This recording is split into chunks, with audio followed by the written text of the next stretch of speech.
Anak-anak, sholat Idul Fitri atau sholat Id kita awali dengan niat, ya. Kita niat sholat Id, kita lafalkan, tapi juga niat dalam hati. Kita praktekkan ya bersama Pak Hendi, akan Pak Hendi praktekkan. Bismillahirrahmanirrahim. Usolli sunnatal Idul Fitri raq'ataini ma'muma lillahi ta'ala. Allahu Akbar. Nah, anak-anak, itu niat sholat Id ketika kita menjadi makmum. Nanti kalau ayah ada yang jadi imam, berarti tinggal diganti ada makmuman, diganti ada an imamalillahi ta'ala. Nah, anak-anak, setelah kita takbir pertama, kemudian kita membaca doa iftitah. Boleh Allahu Akbar kabiro, boleh Allahumma ba'id baini, silahkan. Setelah itu adalah kita takbir sebanyak 7 kali. Di sela-sela takbir kita membaca subhanallah walhamdulillah wala ilaha illallah wallahu akbar. Boleh lengkap. Subhanallah walhamdulillah wala ilaha illallah wallahu akbar. La haula wala quwata illa billahil aliyil azim. Nah, setelah takbir tadi ya, takbir sudah, kemudian sudah baca iftitah, kita kemudian takbir 7 kali. Allahu akbar. Sambil membaca tasbih. Subhanallah walhamdulillah wala ilaha illallah wallahu akbar. Kita ulang sampai 7 kali di rakaat pertama. Allahu akbar. Begitu seterusnya anak-anak. Kemudian setelah takbir 7 kali kita membaca surat Al-Fatihah. Imam nanti membaca Al-Fatihah, kemudian membaca surah-surah. Yang disunahkan adalah surah Al-A'la. Sabbihisma rabbikal a'la pada rakaat pertama. Itu selesai untuk rakaat pertama dengan takbir 7 kali tadi. Kemudian pada rakaat kedua, takbirnya sama. Setelah kita sujud di rakaat pertama, kita bangkit, kemudian kita takbir 5 kali.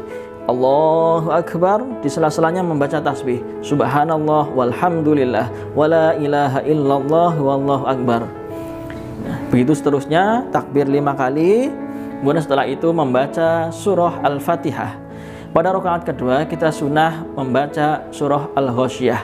Hal ataka haditsul ghasyiyah sampai terakhir.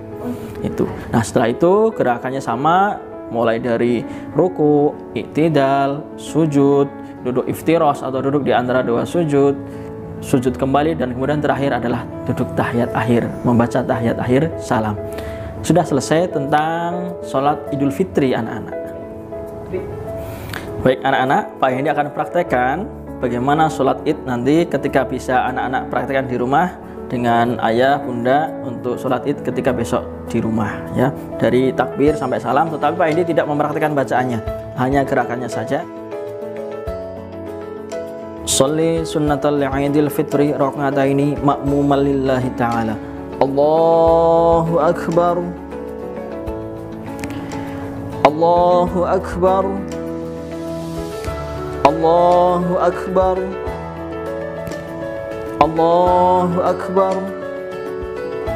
Allahu Akbar. Allahu Akbar. Allahu Akbar. Allahu Akbar. Allahu Akbar. Sami'allahu liman hamidah. Allahu Akbar. Allahu Akbar. Allahu Akbar.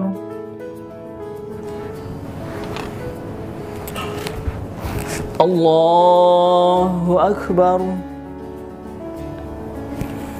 Allahu Akbar.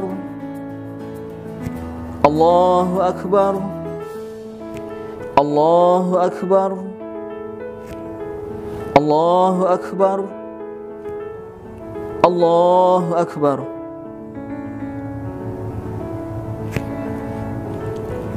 Allahu Akbar. Sami'allahu liman hamidah. Allahu Akbar. Allahu Akbar. Allahu Akbar. Allahu Akbar. Assalamualaikum warahmatullah. Assalamualaikum warahmatullah. Alhamdulillah. Nah, anak-anak, itu tadi gerakan sholat id dari mulai takbir sampai dengan salam. Setelah salam ada khutbah mungkin dari ayah atau dari kakek atau silahkan dari salah satu anggota keluarga. Setelah itu selesai. Apakah boleh tidak dengan khutbah? Boleh, cukup dengan sholat pun itu boleh. Itu sholat id secara ringkas, cukup sholat saja. Jadi kalau ada khutbah akan lebih baik nanti ayah atau kakek atau paman atau siapapun berkhutbah. Untuk khutbah sama seperti di khutbah sholat Jumat, tapi yang membedakan adalah ditambah dengan takbir saja untuk rukunnya. Di khutbah pertama takbir sebanyak 9 kali, khutbah kedua nanti sebanyak 7 kali. Untuk rukunnya sama, seperti setelah itu membaca pujian kepada Allah, bersolawat, kemudian berwasiat takwa, kemudian mendoakan untuk sesama kaum muslim, kemudian juga membaca ayat Al-Quran pada kedua khutbah tersebut. Itu saja dari Pak Hendi, semoga bermanfaat, semoga kita diberikan selalu kesehatan oleh Allah, dijauhkan dari segala mara bahaya virus pandemi corona ini, dan kita diterima amal kita oleh Allah Subhanahu wa taala. Amin ya rabbal alamin. Assalamualaikum warahmatullahi wabarakatuh.